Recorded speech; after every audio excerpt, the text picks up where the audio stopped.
Subscribe.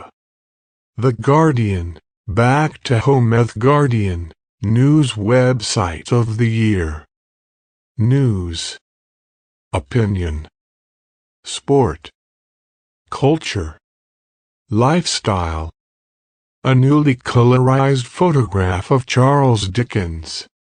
Show caption: Top 10s. Top 10 books by Charles Dickens. In his journalism as much as his fiction, Dickens's turbocharged imagination is truly incomparable. Biographer Ann Wilson shares his favorite books. Ann Wilson.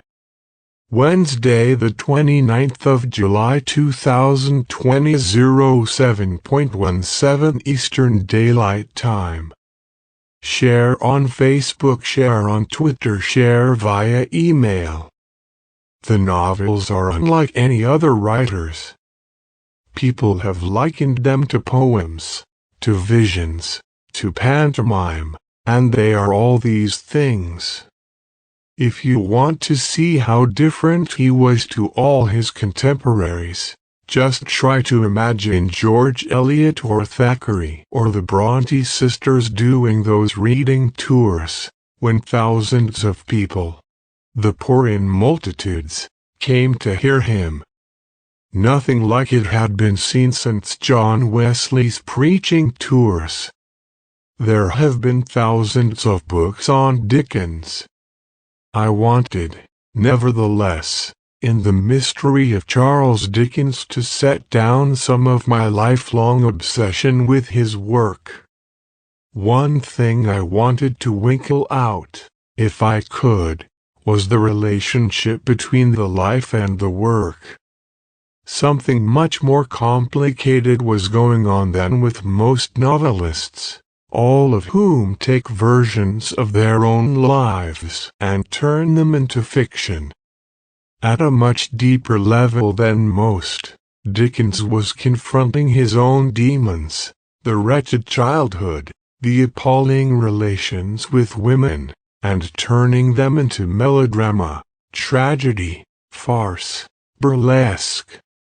That sense we all flickeringly retain of our childhood self watching the behavior of the baffling and often scary grown-ups. That sense in him was hyper-developed, and it is what turbocharged the books.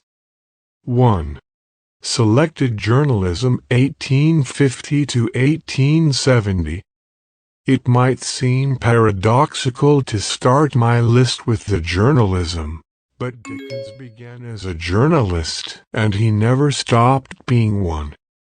While pursuing a life as a prolific novelist, tireless charity worker, fairly frequent actor, Dickens kept up weekly journalism, and edited 2 of his own periodicals, Household Words and All the Year Round.